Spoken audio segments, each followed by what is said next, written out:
Okay, so here's the world round. Welcome to my final game of this cycle of the Marshall Chess Club 90-30 weekly games. I partake in this every week. This cycle, unfortunately, due to the holidays and being sick, I was only able to play 3 out of 6 games. So my first game, I had to take a bye round 1. Second game, I closed a win in an Open Sicilian as black against 1500. My game 3, even though I blundered, I ended up catching a win against Scotch Gambit, or with the Scotch Gambit against a 1200. And then I had to take 2 weeks off, and my final game was last night. After 2 weeks of being sick and the like, I finally came back, and I was ready for a fight. I already knew who I was going to face off against this time. My Twitch comes up automatically for Jester when he types. I like that. Thank you. This has been a really great cycle. I wish that I got more games in, but I'm definitely going to keep this pace going. I'm going to get at least one game a week, and then we'll keep going from there and see what we can get going. But anyway, today I'm going to take you through a game against none other than my opponent, Victor Omirabu. He's a 1258. At this time, I think we're both about the same rating. I had been waiting to play either him or another girl. We were all kind of around the same points when I left the cycle. So when I came back, we had all. I still had found myself very luckily only like a point behind the lead. So that was good news for me. So anyway, this game. I told myself not to play into the French because Victor is a French player. And then, as usual, I in a split-second decision right at the start of the game, I go for e4. And my opponent, of course, responds with e6, d4, d5, we go into the French. Now, I have a couple of different lines that I like to play into the French, but I chose the Tarrasch variation with knight b d2. This, if you don't know, there's a ton of theory behind this position, and I don't know it all. But I like this line. I really like it. I learned a lot of it from like the Daniel Naroditsky analysis videos a little while ago. He put those in his last speed run, and I've been kind of building a repertoire around the Tarrasch. So it's usually one of my favorite ways to play against the French. Not strictly, but generally speaking, I like to play more open positions. So that's always nice. So my opponent goes for the c5 approach, which, come on, let's be honest, I feel like that happens more often than not. Same goes with my like Londons and stuff. I feel like c5 comes out pretty quickly. I always call this one of the jokes where like if you're not playing a Sicilian, you're gonna end up playing c5 no matter what at some point. So just be prepared for it. So in this line, I go for knight gf3. I think it's the second best move in the position. We're still following Master's database here. This is obviously nothing insane. And then knight f6. There's the more common move here is for pawn takes, and just playing the position from there. But I chose to go for e5, and my opponent played pretty much the only move here. Knight f to d7. Obviously, threatening to at some point in the future break open the center and win a pawn. So I played the main move here, which is c3, and this is where immediately we get into some odd stuff. My opponent plays queen to b6. So now this isn't actually on the database. We are going to transpose back out, but the eval bar does not give anybody any kind of like advantage or anything here. It's pretty standard stuff still. But then we go into bishop to d3. And then knight c6. Kasparov is one of the notable people who has played this line as white. That was a good game if I remember correctly. I don't know that game, so I didn't really know exactly what I wanted to do. The computer here really wants for castles. If you kind of see this thought process I'm having here. If I castle right away, so let's just think about that. Black's obviously threatening to take here. Taking wouldn't work because at the end I would lose a pawn, and I'm dropping the second pawn. I'm losing the center, and there's a lot of stuff starts to come out from here. So I'm not 100% sure if I really like this. And I'm also just trying to be pretty solid right now.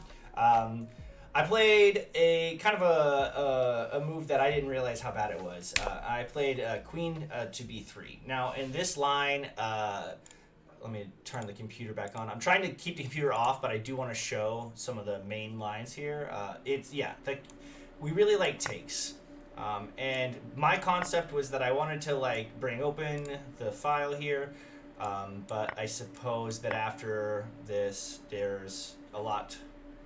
there's a decent advantage for black at a like minus 0.7. I guess it's just really comes down to the double pawns. But I don't know. I was like, okay, I can get my rook out, but I didn't really like have any kind of like full understanding yet of what I wanted to do here. But we don't go into this line. Instead, my opponent plays queen back to c7. Obviously planning to bring the pawn up and fork my pieces, so I chose obviously to come back. The computer really wanted me to go back to d1, but let's not like get into too many semantics right now. I'm playing in the U1600 section against like a 1250 rated player. I'm 1250 rated player. It's not like I don't think we're gonna like win or lose these games based off of like the a minute subtlety. So my opponent plays g6, and in this position, I was like, I'm feeling really, really comfortable.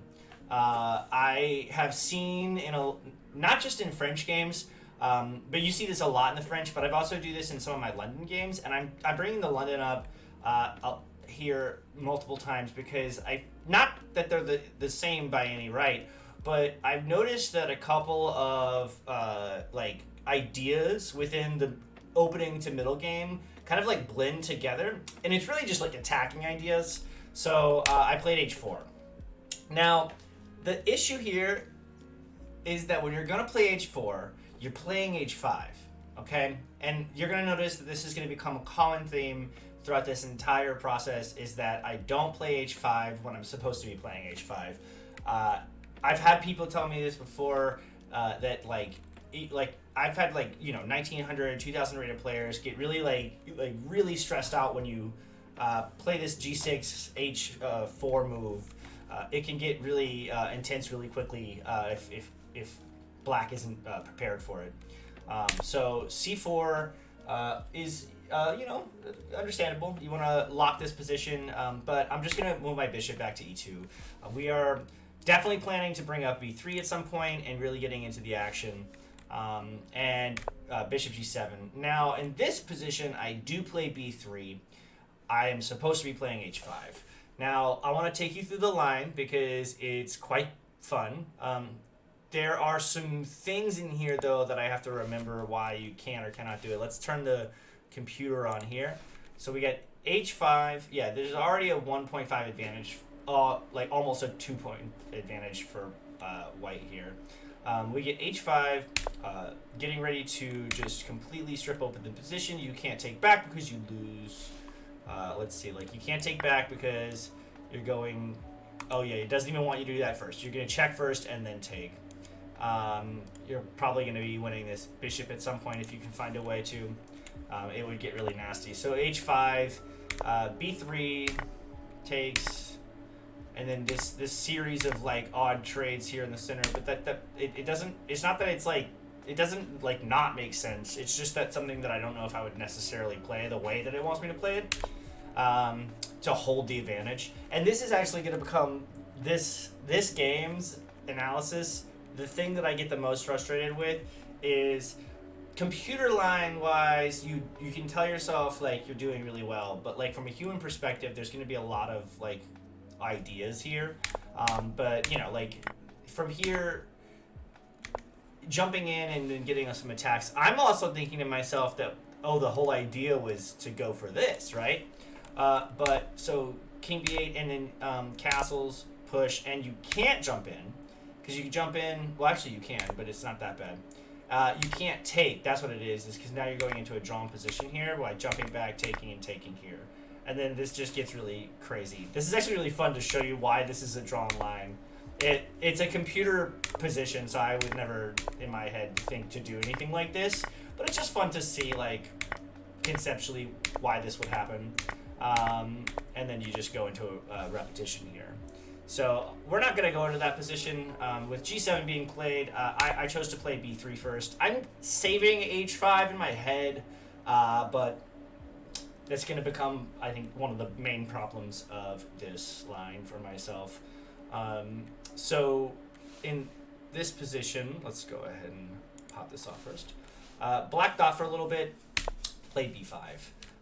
And I don't necessarily dislike it, but I'm feeling really, really comfortable. My pieces, besides the bishop here, which is now going to eventually get active and hopefully like block the king from getting in to a castled position. I would also like to throw in a4. The big issue here is that like obviously at some point black might try to attack this pawn chain in the center. But I mean, really, like white is doing okay here. I just had to play the lines the way I should have played it, and that's fine. I played a4 right away, and we get, after a long think, black goes bishop a6. There's a couple of ideas here. You can't really like go queen here because of the immediate attack, and then I would just get some like heavy pressure on the queen side pretty early. And then from there, I think all of my potential troubles with this pawn chain are gone. So yeah, my opponent plays this move, gets quite stressed actually. Finally plays this move, and this is where my mistakes start. My opponent thought for around 20 minutes to get to this position, and then all of this time, I'm definitely trying to conceptualize what it is that I'm doing to this pawn chain, to the structure, like where are my advantages and how can I like implement that. My opponent was very frustrated getting here, and I bit a bullet here. So we get takes, and in this position, the computer really wants you to go bishop takes, d takes, h5, finally castles takes, opening the position for the rook, and queen e4. And now white's just got this juicy like center. There's just gonna become a lot of pressure really quickly for white. I still have if I ever wanted to, I have the option to castle still. I no longer have this weak pawn, and things are starting to look really good. I mean, jumping into here, getting all of the juice, all of it, like everything comes in. Knight on g5 is going to be really nice. So I didn't end up finding this position, and for that I am remiss. So we get instead to go to knight takes. We get d takes, and unfortunately the computer's already showing you what I should have done, which was what? Play h5. Instead, I snap called. I played this move in like 1 second because I was like, okay, cool. I've gone up a pawn. Nothing can possibly go wrong. And then my opponent plays knight takes e5. And you ever get that like gut feeling where you realize that you've just like, okay, let's look at this. So before bishop takes, even in this position, I am at a plus 3-point advantage. And in this position, I have dropped it down to 1.5. After the takes, things are going to get really scary for me. I panic. I'm telling you, it took me 15 minutes just to calm down after this, because obviously the queen wants to attack, the bishop, the knight's under attack. I can't take this because of just a myriad of reasons. I'm quite frustrated with myself, honestly, and it's gonna get worse. So I go bishop e2, and we get an immediate snap take, and now we're back to even material. I attack the rook, but my opponent obviously not gonna worry too much about that. Yet again, another sacrifice goes for bishop takes d4. I cannot take back, obviously, because I would lose my queen. And the second threat is that if I played bishop takes rook here, we get bishop takes check, which is going to end up winning the rook here, and subsequently my queen might come under attack. And now I've just come to realize that actually doesn't make any sense, because black's king is also... Oh yeah, so you'd have to do it in the order of queen takes first. So it would be queen takes, bishop takes, and then picking up the rook again. And so everything would kind of like come to black's favor at the end of this. So I decided to go for bishop d2. Wasn't the best move, but I was just at this point, I was clearly frustrated with myself. I also came to the realization that I was going to need to very quickly, I would probably have to end up castling, because no longer am I playing this like closed center game. Black has completely busted everything open in the matter of like 5 moves. So we're getting into the deep here. We get rook c8, further pressuring my pawn, and I mean at this time, like, it's not looking great for me. I think black's already got a slight advantage, but it's not so bad.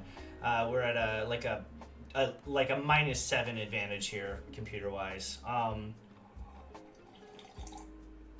So we got a long way to go. I'm gonna try and blitz through a few things. I castle. We get queen g3, which in my opinion, I just felt like this move signaled to me that I'm gonna be okay. My opponent, I guess, was attempting to attack the pawn here, make it so that I can't move my rook. Things, I don't know, maybe start to get out of the way.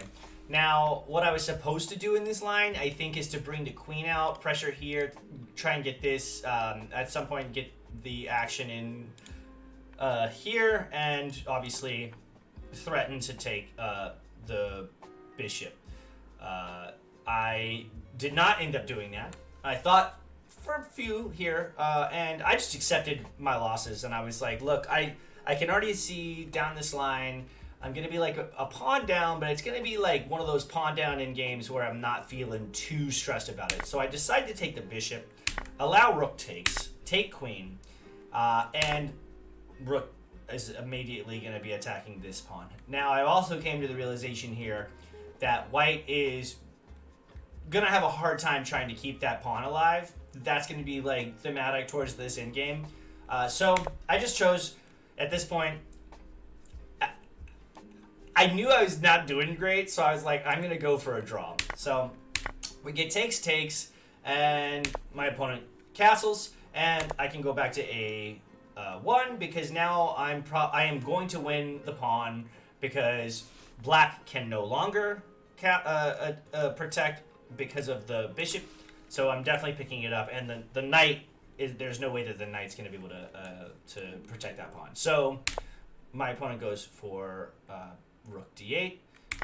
Obviously, I take. My opponent is like, I'm going to get back that pawn. So protecting this pawn is going to prove extremely difficult. So I chose an outlet in which I'm just going to try and bully the knight around and see what I can figure out.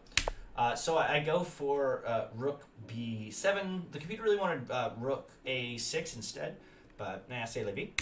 We get the rook comes up to protect, and hey, look, I've solved my problem. It's indirectly defending, in so much as that if the rook takes, I can take the knight. So I take this opportunity to go king f2. I am one square away from protecting my pawn. And I'm also kind of setting up a little bit of a trap here. My opponent goes knight c4 to stop king e3. Now I can no longer protect my pawn. I can protect it again in this fun way with a rook b4. My opponent is walking around the room at this point, feeling very proud of himself. He snap takes the pawn, and then I play the slow move, bishop to e2. I felt on top of the world. I felt on top of the world. Check this out. The computer says that I've only got a 1.1 advantage. There's a lot of stuff that you can do, but after g7 and takes and takes and takes, the computer says I am overwhelmingly winning. I've got a 7.7 advantage, and there is nothing that black can do to stop it. Or is there? We get king f6, king f3, h6, g4, king e5, king e3. Now, we're not doing anything crazy yet. It's okay. I've got a bishop for a pawn. I've got doubled pawns. And black has a beautiful chain and is looking to fix some pawns on dark squares. This, I don't even want to turn the computer on because I know from here that the computer's like, the advantage is like 99, like almost 100. Like there's like no way that you don't win this. And I felt like that too. And I was like, no. I'm going to pull the inner Magnus Carlsen out and I am going to get there. My opponent plays g5. I should have taken right away, but instead I go for h5. And guess what? My opponent has now locked these pawns. It's not the end of the world, though. We get f5. Which, okay, let me just go ahead and explain this. The reason why I played h5 was because I was like, oh yeah, there's Zugzwang. In this position, you can't go here, because then I go here, and then by the time that you go here, I, have some stuff going on, and I don't know. Like, I was like, that was the kind of concept in my head. Instead, my opponent goes straight to f5 right away, and we get takes, and I'm totally fine. I'm totally fine. All I had to do, and I come to f3. I gotta bring my bishop in. There's a couple of other places that I could have brought my bishop in that it would have been a little bit better, but c'est la vie. E5, and in this position, unfortunately, it's spoiled for you on the screen here. I played g4. Now, the second I play g4, my opponent takes and asks if I want to draw. It is dead equal, and I have no way of winning this game anymore. And I smugly said, no draw. And I take. Now let's go back. If I move king to e3, there's f4 and king to d5. Everything here loses. But let's go ahead and just look at f4. You just come back. And now there's some irreparable damage here. There's no way that you're getting through. Let's go into g4. This is literally the top line is to just sacrifice pieces here. There's also d5, king d5, bishop.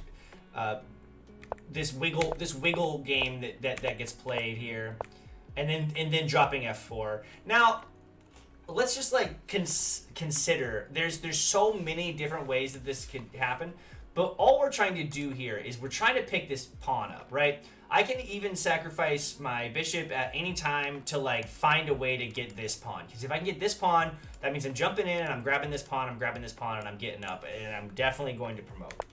But, gosh, it breaks my heart. It breaks my heart to see these lines. Ah! I don't want to show you too far. Let's go back up. All right.